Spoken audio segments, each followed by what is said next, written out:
성도님들 편안하셨습니까? 저도 여러분 기도해 주셔서 또 하나님의 은혜로 건강히 잘 지내고 오늘 말씀 전하게 되어서 감사합니다. 장마 뒤에 태풍이 온다고 하나 우리 마음은 늘 언제나 여름에 그랬으니까 하고 삶의 일상이라 생각할 것입니다. 이와 같은 날씨와 견주어 생각하면 삶이라는 것은 다가오는 기쁨을 기대하고 설레며 다가오는 어려움이라 할지라도 대처하여 해결해 왔곤 합니다. 무엇보다 흘러가고는 했던 삶의 역사를 바라보며 우리는 우리 삶의 현재를 걱정과 근심만이 아니라 그 반대편에 있는 기쁨과 기대로 바꾸어 살아갑니다. 저는 우리 성도님들을 위해서 기도하고 또 뵐 때마다 마음의 기쁨과 감사와 새로운 기대를 가집니다. 하나님이 우리 성도들을 통해서 어떻게 하나님의 그 뜻을 이루어 드릴까 하는 마음의 기대와 확신이 있어서입니다. 우리는 평범하게 사는 지구상의 수십억 인구 중에 한 사람 한 사람들이지만 그러나 그 하나하나가 결코 하나님의 관심이 없는 버려진 인생들이 아니라 믿습니다. 모두가 각자 위대한 하나님의 작품이고 또 우리 자신 하나하나에 대해서 저는 우리 성도들에 대해서 하나님의 뜻과 계획과 은혜를 존중하고 있습니다. 어제 장례 갔다가 잠깐 식사를 할 기회가 있었어요. 그래서 식사를 하고 오는데 버스가 기다리고 있는데 우리 성도들이 오는데 빨리 타라 그러더라고요. 그래서 제가 딱 막았습니다. 빨리 타지 말고 천천히 타세요. 저는 우리 성도들이 화급하게 몰려져서 어떤 일을 다급하게 하는 것 원치 않습니다. 다른 어떤 것들이 기다려도 우리 성도들은 품위 있게 천천히 자유롭게 다니셔야 됩니다. 그래서 제가 중간에 막고 천천히 오세요라고 하고 제가 거기 서 있었어요. 저는 이 세상에서 저희 성도들이 가장 소중합니다. 성도들은 편안해야 되고 안전해야 되고 자유로워져야 되고 쫓기지 않아야 된다고 생각합니다. 적어도 제가 목사로 있는 한은 그렇습니다. 왜냐하면 우리 성도들은 하나님께서 저에게 맡겨주신 양으로서 저는 우리 성도들을 보호하고 지켜야 하며 더 편안하게 하나님의 은혜를 이룰 수 있도록 해야 한다는 것이 제가 가지고 있는 생각이기 때문입니다. 우리 하나하나가 모두가 하나님의 위대한 작품이다 생각하면 우리는 우리 한 사람 한 사람에 대한 소중한 마음을 가질 수밖에 없습니다. 그래서 저는 우리 성도들에 대해서 기대하고 우리 인생 한 사람 한 사람을 향한 하나님의 뜻을 존중합니다. 한 개인적으로도 나이 들고 혹은 몸이 불편해 세상 그 무엇이 정리되는 시기라 할지라도 오히려 그 순간조차 하나님이 이루시려는 가장 아름다운 완성의 시기이며 그 어떤 순간과 상태도 하나님이 역사하셔서 최고의 역작을 이루기에 좋은 시기고 순간이라고 늘 믿습니다. 왜냐하면 오늘 성경을 읽다 보면 때를 따라 아름답게 하셨다라고 하셨기 때문입니다. 저는 이 말씀을 제 마음에 아주 중요한 성구로 생각합니다. 때를 따라 아름답게 하셨다는 것은 그 어떤 때에도 우리의 현재 모습은 아름다운 모습이라는 사실입니다. 저는 요즘도 자연을 대하면서 그 모든 만물이 비교를 넘어 각자가 가지고 있는 최고의 아름다움이 있다 생각합니다. 나무는 나무대로, 푸른 풀대로, 돌은 돌대로, 개울은 개울대로 각자가 때를 따라 아름답게 하신 것처럼 그 순간의 모습대로도 아름답다라고 생각을 합니다. 반드시 변화되고 그리고 고치고 갈고 닦아야만 아름다운 것이 아니라 그 때가 아름다운 것처럼 그 때가 품고 있는 그 순간의 모습도 아름답다라고 생각합니다.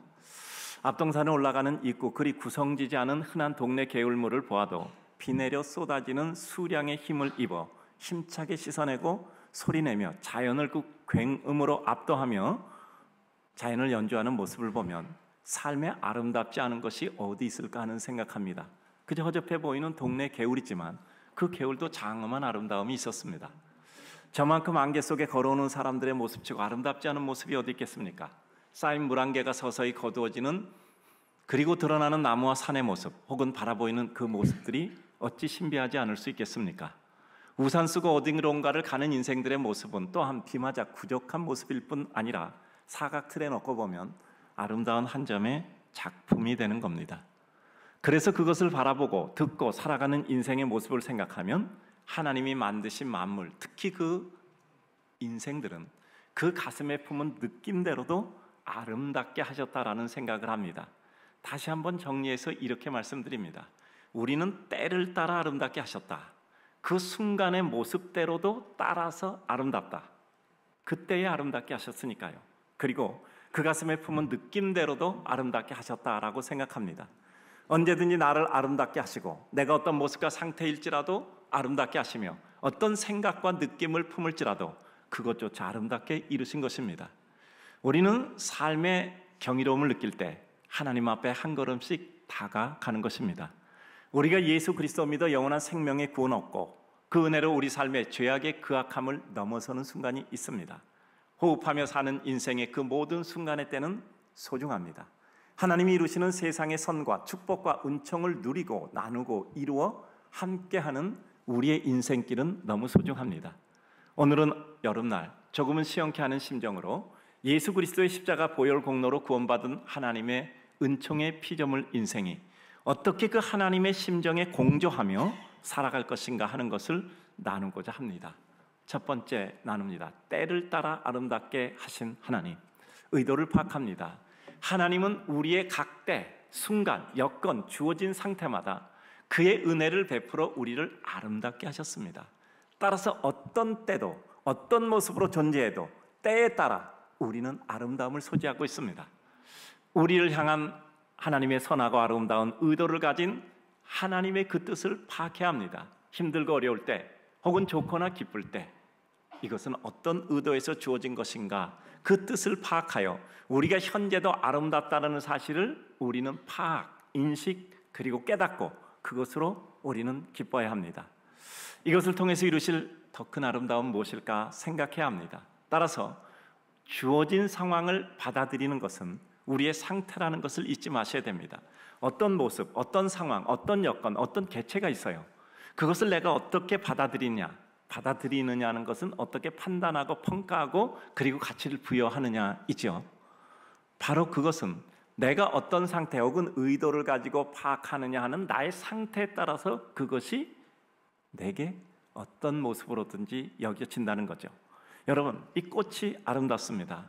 내 마음이 슬퍼요. 꽃이 아름답게 보이겠습니까? 슬프게 보이겠습니까? 꽃은 아름다워도 슬프게 보이는 겁니다.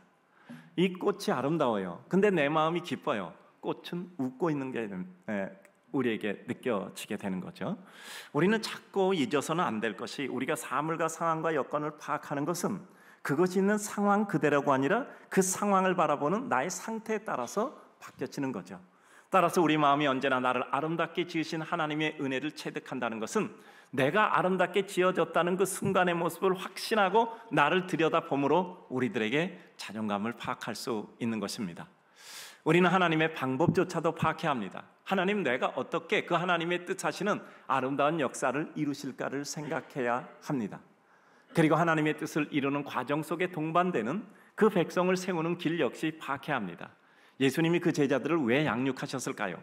혼자도 하실 수 있는 일인데 예수님은 그 계승과 그리고 유지 발전을 위해서 어리석은 제자들을 세워 가르치고 능력을 부여하시며 그들을 통해 지금까지 땅끝까지 그의 생명의 복음을 전언하시고 계신 것입니다. 때를 따라 아름답게 하심을 입은 우리의 생각과 이 룸에 대해서 생각해 봅니다. 각 순간마다 주어진 현재를 가장 아름답게 받아들이고 최고 작품을 이루는 것이 우리의 몫입니다. 소재의 여건과 상태를 넘어서 그것을 통해 이룰 최고 최선을 보아야 합니다. 슬픔, 기쁨 모두가 동시에 하나님의 훌륭한 소재입니다. 여러분, 아무리 어떤 것이 슬픔과 기쁨이 다르고 정반대 위치에 있다 할지라도 어떤 것이 우리에게 주어져도 그것은 모두 하나님의 훌륭한 소재입니다. 세상에는 비극도 많고 희극도 많지만 오히려 예슬픔은 희극적인 것보다는 비극적인 것이 훨씬 더 많습니다. 어렵거나 슬픈 과정과 시간에 이것을 주신 이유가 무엇일까 파악하여 하나님의 선한 뜻을 이루어 드려야 합니다. 우리는 하나님의 뜻을 완성하여 그것을 온전히 이루는 사람들이지 하나님의 뜻을 판단, 비판, 잘못 지적하는 사람들 아닙니다. 우리 생각의 집중은 하나님의 뜻을 어떻게 아름답게 이룰까 하는 것입니다. 우리는 무너뜨리는 자 아니고 세우고 이루고 완성하는 자라는 것을 잊지 말아야 합니다. 이와 같이 하나님은 때를 따라 아름답게 하셨다면 지금 이때도 나는 아름다운 나의 모습 그대로입니다. 따라서 우리 상태가 그것을 잘 받아들일 수 있을 때 내가 정말 존귀한 존재구나라는 것을 확신하고 확인하고 느끼고 살아갈 수 있는 것이죠. 지금 이 순간도 누구나 아름다운 겁니다. 두 번째, 영혼을 사모하게 하시는 마음을 주신 하나님이라 말씀하고 있습니다. 현재의 때를 아름답게 하신 하나님은 그 아름다움의 완성을 이루도록 우리에게 영혼을 사모하게 하셨습니다. 영혼을 바라보는 사람은 현재를 영혼 속에서 보기 때문에 힘들거나 너무 커 위축되어 겁먹지 않고 그저 작은 순간으로 여기며 성큼성큼 영혼을 향하여 가게 됩니다. 우리는 분명히 확인해야 됩니다. 순간인 우리 인생에게 영원인 예수 그리스도의 생명이 들어왔기 때문에 우리는 영혼을 추구하는 사람이 된 거예요. 전에는 순간이 환경이 너무나 커 보였는데 영혼에 대비해 보니까 너무 작은 것이 되었단 말이죠. 그래서 우리 마음속엔 두려움 없이 하나님의 영혼의 세계를 향하여 순간인 지금의 현재를 끌고 가는 것입니다. 우리 삶의 어떤 산이나 강을 건널 때 가장 먼저 확인될 것은 그것이 크게 어렵게 느껴지지 않고 그것을 넘고 건너는 순간이 기쁘고 감사하고 쉽게 느껴지는 겁니다. 늘 말씀드립니다. 내 앞에 있는 산이 높아 보이면 그 산 못 오릅니다. 내 앞에 있는 강이 커 보이면 그 강 못 건넙니다. 우리가 산을 넘고 강을 건널 수 있는 가장 첫 번째 요건은 그 산이 내게 가벼운 산으로 보이고 그 강이 내게 가벼운 강으로 보여야 돼요. 내가 더 커져야 된단 말이죠. 우리가 영혼 속의 순간을 볼 때 그 순간은 아주 작은 것이란 말이죠. 언제나 우리는 삶과 상황과 사람들, 우리가 사모하는 영혼대의 시간의 배경에서 보아야 합니다. 여러분, 우리 한번 이렇게 생각해 봅시다. 내가 어떤 경기장에서 이와 같이 운동하는 선수예요. 내가 어떤 링에서 싸우는 선수라고 생각해 봅시다. 가장 먼저 해야 될 일이 뭔지 아시죠? 내가 이길 수 있는 링으로 끌어들여야 돼요. 내가 이길 수 있는 경기장으로 끌어들여야 됩니다. 그리고 내가 이길 수 있는 규칙으로 경기를 하셔야 돼요. 그렇지 않으면 우리는 이길 수가 없어요. 내가 축구 선수인데 농구장에 가서 농구 선수들과 경기에서 농구 챔피언이 되고 우승자가 될 수 있겠습니까? 우리는 내가 잘하는 경기장으로 끌어들여야 돼요. 내가 잘할 수 있는 원칙을 세운 경기를 하셔야 됩니다. 우리 멀리 보는 거 잘하잖아요. 우리는 영혼에 사는 사람이니까 멀리 보는 걸 잘하는 겁니다. 호흡이 긴 사람들입니다. 따라서 긴 호흡의 경기를 하셔야 돼요. 그래서 모든 것을 장기전으로 만들어서 순간에 끝내야 돼요. 모든 것을 장기전으로 만들어 순간에 끝내야 됩니다. 말이 우습죠. 그러나 잘하는 것으로 해야 됩니다. 우리는 기도해서 그 일 이루셔야 돼요. 말씀대로 살아서 그 일을 이루셔야 됩니다. 마음을 넓혀서 평안을 얻으셔야 합니다. 침묵함으로 자유를 얻으셔야 됩니다. 오늘 이 말씀을 꼭 기억하셨으면 좋겠어요. 우리는 말을 하기 전에 고뇌하고 말을 하고 나서는 고뇌하지 말아야 돼요. 근데 우리는 말하기 전에는 고뇌하지 않아요. 그리고 말을 해놓고 고뇌해요. 무슨 말인지 이해가 되십니까? 말하기 전에 깊이 생각하고 아껴서 잘 다듬어서 이야기하고 그 뒤에는 잊으셔야 돼요. 근데 아무 생각 없이 말해놓고 거기에 대한 뒷후처리를 하기 위해서 밤에 잠도 못 자고 고민한단 말이에요.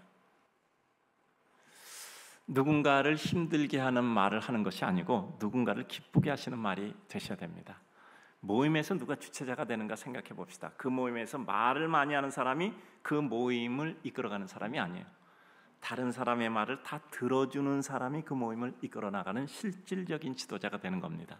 왜냐하면 다른 사람의 말을 들어줄 수 있는 능력이 있기 때문입니다. 우리 성도는 믿음의 백성이 잘하는 은혜 세계 방법으로 세상을 능가하는 겁니다. 그래서 사랑하고 용서하고 상대를 존중하고 주님 십자가 지고 주님을 따르는 삶으로 우리의 나를 채우는 것입니다. 그리고 표대를 향해 달려가는 겁니다. 포기치 않고 결국 십자가의 목적을 이루신 것처럼 그 목표를 이루어 세상의 기업 공헌의 주님 나라를 이루는 것입니다. 그것이 우리의 링이고 경기장이고 경제의 법칙이에요. 우리가 잘하는 것으로 싸우셔야 돼요. 하나님께 기도하고 말씀대로 살고 믿음대로 살고 사랑하고 존중하고 그리고 상대를 기쁘게 해주고 그래서 우리는 승리하는 겁니다. 영혼을 바라보면 우리 인생의 새로운 가치평가와 기준이 세워지는 순간입니다. 순간을 바라보고 살던 사람이 영혼을 바라본다는 것은 우리의 모든 평가의 기준 그리고 우리의 모든 가치 부여가 달라지는 겁니다.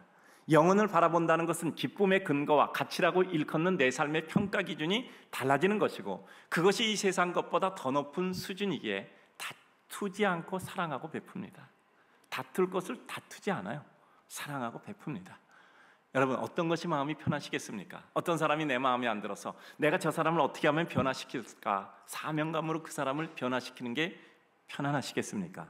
아니면 어떤 사람을 보아도 고와 보이고 애틋하고 사랑스럽고 그를 위해 내가 애써 그를 기쁘게 해주면 좋겠다 해서 내가 할 수 있는 그를 향한 나의 모든 것을 주고 싶을 때가 편안하시겠습니까? 사람은 잘 안 바뀌잖아요. 그러나 우리는 안 바뀌는 사람도 사랑할 수 있어요. 저는 그래서 우리 성도들이 성실하고 애쓴 삶의 결과가 큰 열매이기를 기도하고 있습니다. 그래서 마음이 풍요해지기를 기도하고 있습니다. 저는 성도들에게 누구를 도와줘라 이렇게 말하고 싶지 않아요. 성도들에게 하나님의 축복을 받아 축복의 결과로 너무 큰 감격 속에 그 가지고 있는 것을 나누기를 소원하고 있는 것입니다. 제가 늘 요새 기도 드리잖아요. 하나님, 정말 모든 거 잃어버리고 천부의 의지 없어서 손들고 옵니다. 눈물바람으로 오는 경우도 있겠지만 하나님의 은혜가 너무 기쁘고 감사해서 나로서 감당할 수 없는 은혜 능력은 하나님의 것입니다 하고 주님 앞에 올 수도 있는 성도들 되기를 주님의 이름으로 축복합니다. 잠언 25장 4절을 보면 은에서 찌꺼기를 제하라. 그리하면 장색에 쓸만한 그릇이 나올 것이요 라고 말씀하고 있습니다. 우리에게서 찌꺼기를 제거해내면 우리는 작품이 되는 겁니다. 미켈란젤로는 대리석을 보면 그 안에 있는 형상을 이미 보고 그 형상을 만드는 게 아니라 필요 없는 것을 제거해냈다 그래요. 그럼 나중에 형상이 남잖아요. 우리에게 하나님의 형상이 있는데 우리에게 필요 없는 찌꺼기들을 제거해내는 거죠. 내게서 제할 것 제하고 순간에 우리 인생의 영원한 삶으로 호흡의 길이가 달라지고 시야의 범위가 확대되는 겁니다. 여러분, 호흡만 조금 더 길어져도 세상에는 편안해지는 게 너무나 많아요. 호흡만 조금 길어져도 세상에는 달라지는 게 너무나 많단 말이죠. 마지막 세 번째입니다. 하나님이 하시는 일의 시종을 측량할 수 없게 하셨다 하십니다. 그렇다면 이왕 모르는 것, 이왕 사는 것 기쁘게 감사하며 축복하며 살자. 어차피 답을 모르니까 뭐 조바심 쳐도 아니면 내가 이러저러 한다도 상관이 없단 말이죠. 아무런 효력이 없어요. 그렇다면 하나님이 나를 측량할 수 없게 하셨다면 그 측량할 수 없게 하신 그 일을 파악해서 차라리 모르니까 하나님께 맡기고 기쁘고 감사하며 축복하며 살자라는 것입니다. 만물과 인생을 측량할 수 없습니다. 인생이 하나님과 자신을 바라보게 하심입니다. 만물에 투사된 하나님의 뜻을 파악함이 우리 삶의 숨심의 출발부터 시작되어야 합니다. 물건을 구입하면 그 물건의 조작법부터 파악할 겁니다. 저도 여기 리모컨 여기 받아서 이렇게 저렇게 눌러봤어요. 조작법부터 파악하는 겁니다. 우리 인생에게 인생이란 삶의 영역이 주어졌을 때 우리가 먼저 해야 될 일은 인생을 어떻게 살아야 하는가에 대한 길부터 찾는 겁니다.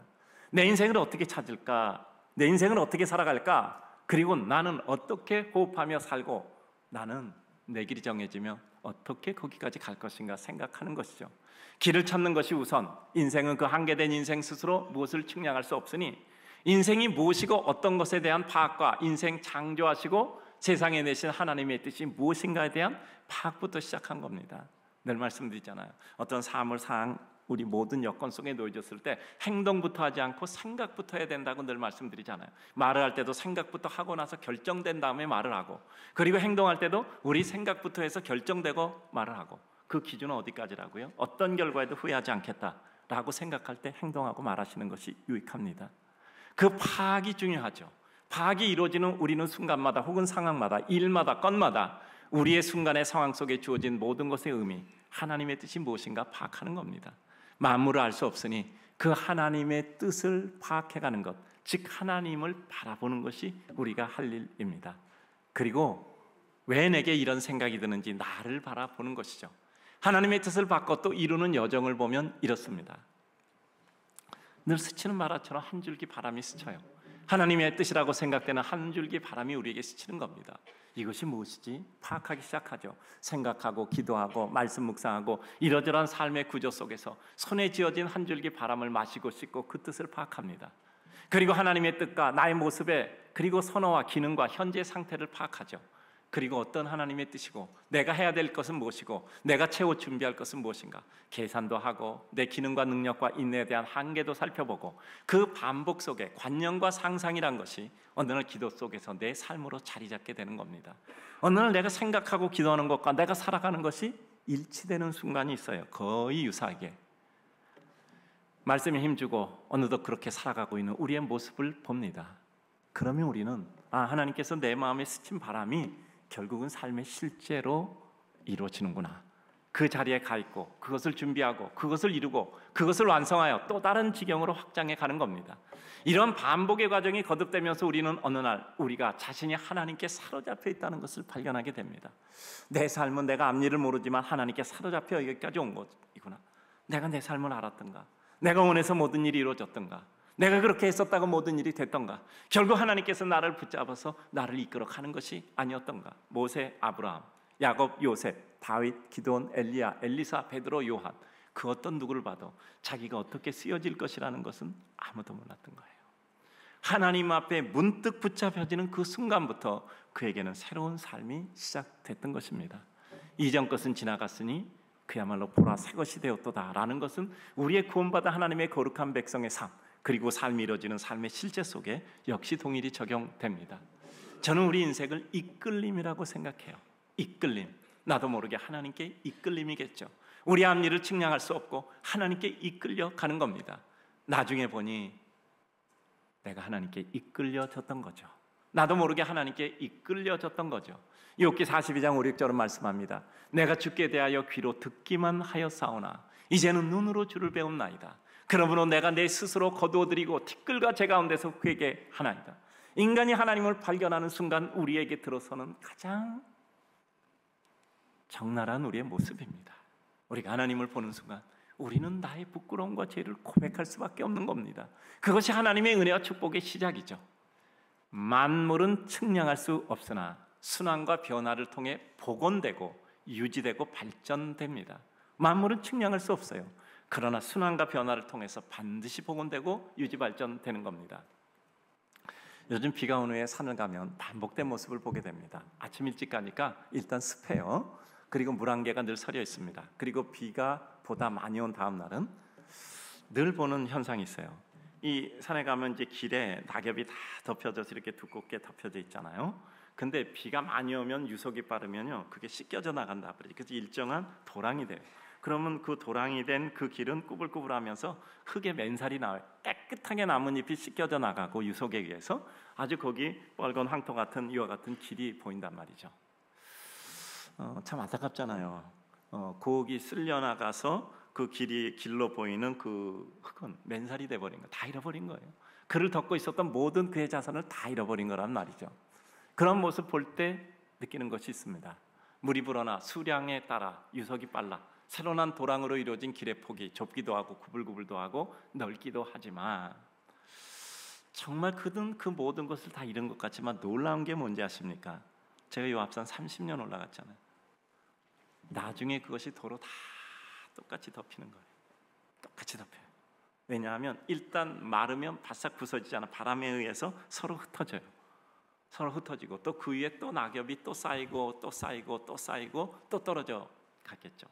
또 저 같은 사람 올라가면 좀 안 됐으면 그 제가 가지고 있는 스틱 같은 걸로 희해서 똑같이 맞추기도 하잖아요. 저도 자연이에요.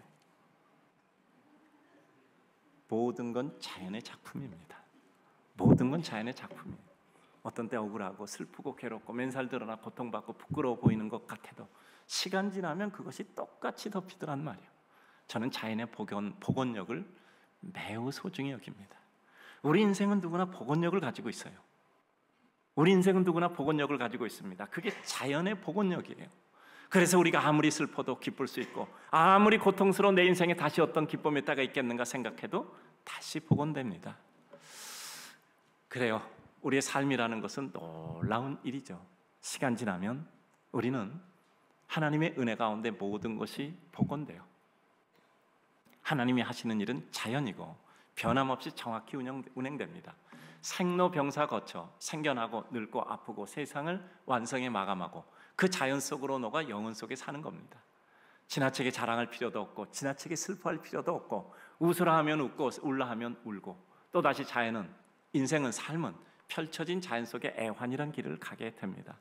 크고 작은 일로 이러저러한 마음 겪고 육신의 오르막과 내리막을 걷고 그 모든 상황과 느낌과 어른거림 위에 더 큰 틀의 액자를 씌우면 우리 삶도 한 폭의 그림이 됩니다. 한 권의 책이 되고 역사의 의미건 모두에게 잊혀져도 자연 속에 풍겨진 은혜의 형상일 겁니다. 여러분 한번 그런 습관 자꾸 들여보세요. 내 삶이라고 생각하고 이와 같은 액자 틀을 한번 맞춰보세요.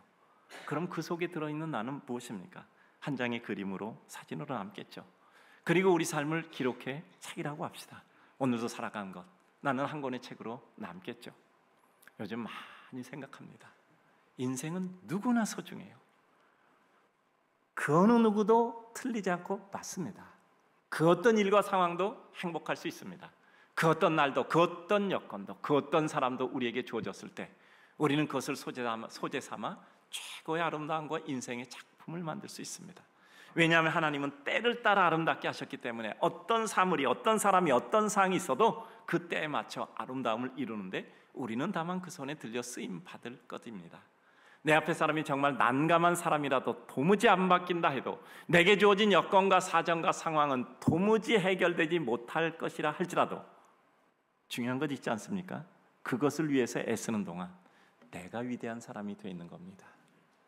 여러분, 우리 분당중앙교회가 커졌다라는 것은 이 분당중앙교회에 속한 여러 성도들이 커진 겁니다. 저는 우리 성도님께 이렇게 말씀드리고 싶어요. 살아봅시다. 한번 살아봅시다. 우리 성도들, 어려운 분들 많죠. 제가 목사로서 바라본 성도들의 모습은 늘 어려운 분들이었어요. 좀 잘 되는 것 같아도 그 마음에 남들이 모르는 아픔은 다 있었습니다. 그 어떤 여건과 상황 속에서도 인간이 지고 갈 짐은 누구나 다 공평하게 지고 가요. 저는 그래서 참 인생 공평하다고 믿고 있는 사람입니다. 너무나 공평해요. 기쁘게 살고 행복하게 살고 감사하며 살고 가진 건 없어도 주고 싶어 목매어 수고할 때 어느 날 내 손에 쥐어지는 무엇인가가 있어서 그것 건네주었더니 그것이 보물이었어요. 나는 빵을 하나 주는 줄 알았는데 그 사람의 보물이 들려있는 거 보니까 내가 잘못 줬다, 물을 수도 없고. 여러분, 그럴 필요 없어요. 그 다음에 무슨 일이 일어나시는 줄 압니까? 나는 빵을 하나 주는 줄 알았더니 그 손에 보물이 들려있던 거예요. 보물을 준 겁니다. 내가 왜 빵을 주지 보물을 줬을까 하고 후회할 필요 없습니다. 왠 줄 아십니까? 그 뒤부터는 내 손에 들린 것은 다 보물이 되는 거예요. 내 손에 잡힌 건 다 보물이 돼요. 여러분, 그 비밀을 터득하셔야 돼요. 느끼시고 누리셔야 됩니다. 체험하셔야 됩니다.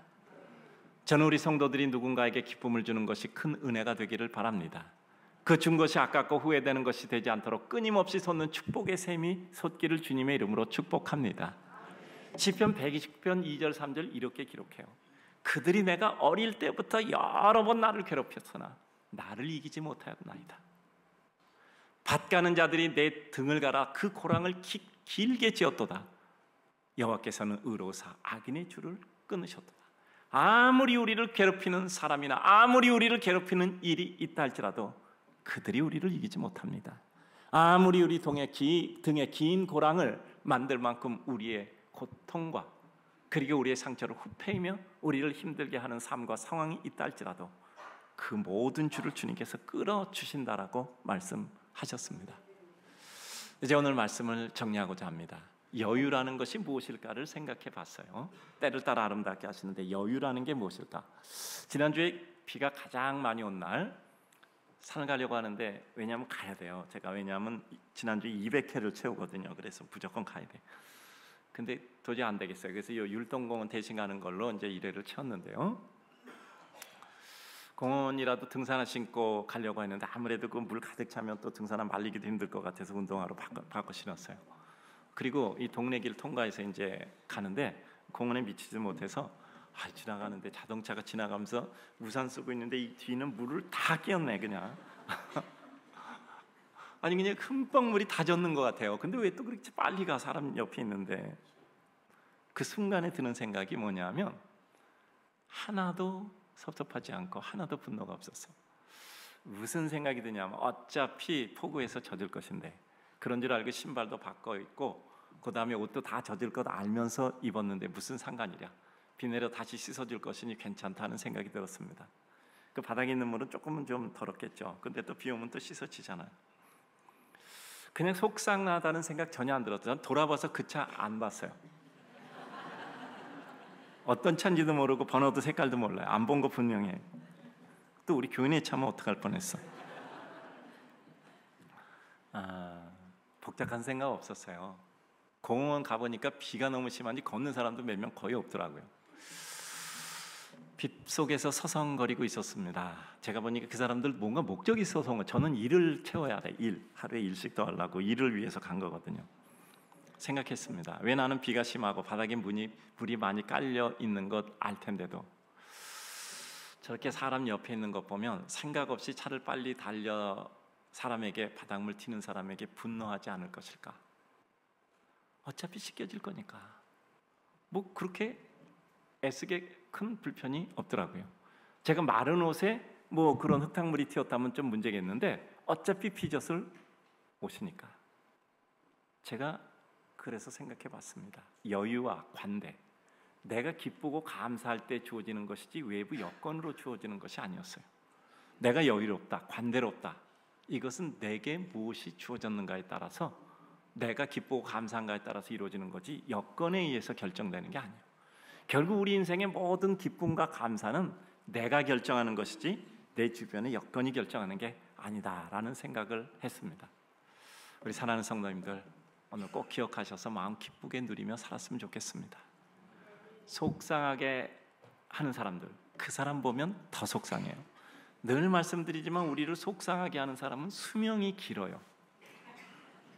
우리 속상하게 하는 사람은 비교적 더 오래 살아. 그러니까 그 사람 때문에 속 볶다는 내가 더 빨리 죽어. 그러니까 편하게 대하시고, 내게 주어지는 모든 것에 대해서 어려운 상황과 여건도 마찬가지입니다. 상황은 잘 바뀌질 않아요. 안 바뀌는 것이 아니라 쉽게 바뀌지 않습니다. 그런데 차라리 내가 바뀌는 것이 더 속 편합니다. 저는 때를 따라 아름답게 하셨다. 지금 나는 하나님이 내 때에 따라 가장 아름답게 하신 겁니다. 내 모습이 가장 아름다운 거예요. 지금 상황이 가장 좋은 겁니다. 지금이 최고의 때입니다. 따라서 우리는 지금 현재 기쁘고 감사할 수 있는 이유도 찾고 그 근거도 찾고 그것을 누리셔야 돼요. 유아의 아름다움과 기쁨, 어린이의 축복, 청소년의 꿈, 청년의 패기, 장년의 익숙, 노년의 기쁨, 그 어떤 때도 그 위에 은총을 더하셔서 가장 빛나는 순간이 되게 하신 겁니다. 이제는 여러 번 말씀드렸고 성도와 저도 한 식구니까 여러분께 뭐 말씀드려도 새롭지도 않고 또 기도해 주시겠죠. 저는 2050년 제가 나이 92세 될 때까지 계획을 세우고 하루하루 한 걸음 가고 있습니다. 2050년은 제가 공적 사역 마치고 20년 시간이 있는 시간이에요. 꼭 하고 싶은 것이 있어서 제가 공적인 사역을 할 땐 공적 사역을 해야 되고 제가 꼭 시간의 분량이 필요합니다. 제 삶을 통해 후에 기억하고 있는 우리 성도들에게 하나님이 누추한 목사라거나 한 인생에게 어떻게 인도하시는가에 대한 제 설교의 답을 드리고 싶어요. 전하는 말씀의 시간을 지나서 그 말씀이 진행된 삶의 실제 모습으로 드리고 싶어서입니다. 저는 목사의 설교는 그 이후의 삶으로 증명된다고 생각합니다. 그래서 시간이 흐르며 과정과 결과를 위해서 건강, 총명, 사고의 유연함 세 가지를 늘 기도 부탁드렸습니다. 요즘 느껴지는 게 있어요. 저도 조금 시간이 가면서 몸도 달라지는 거 느끼지 않겠습니까? 저도 시간이 가면서 또 기억력도 전과는 조금 다르다는 거 느끼지 않겠습니까? 쉽지 않다 느껴져요. 그러나 자신과의 약속대로 정한 대로 끝까지는 간다는 마음이 있습니다. 그 끝은 하나님이 정하십니다. 그리고 하나님은 한 인생마다 때를 따라 아름답게 하셨다고 했어요. 그럼 지금도 아름다운 것이다. 그때도 아름다운 것이고 어느 때도 그 순간에 모든 것이 다 아름다운 것이다. 어떤 상태로 끝나도 어떻게 매듭하신다 해도 그 모습으로 완결된다 할지라도 그 상태까지가 미완성이라 할지라도 그 자체로 하나님의 작품이 되도록 일정 순간마다 정리하고 또 정돈하고 별것 아니라도 끝나는 순간에 발견될 때 의미 있도록 잘 정리해 놓자. 그리고 전하고 가자라고 생각합니다. 여러분 슈베르트의 미완성 교향곡은요, 더 이상 완성할 필요가 없어서 악장을 다 완성하지 않고 끝낸 겁니다. 그런데도 너무 아름다운 음악이에요. 우리 인생 미완성도 마찬가지입니다. 더 이상 완성할 거 없어서 거기서 끊는 것 미완성이라고 생각하지만 그것 자체가 완성입니다. 그 순간까지가 완성이라 믿고 하루하루 마감하고 맺고 가는 겁니다. 마음 먹고 있습니다. 이 생각과 삶에 힘을 주는 것이 오늘 전도서 3장 11절의 말씀이에요.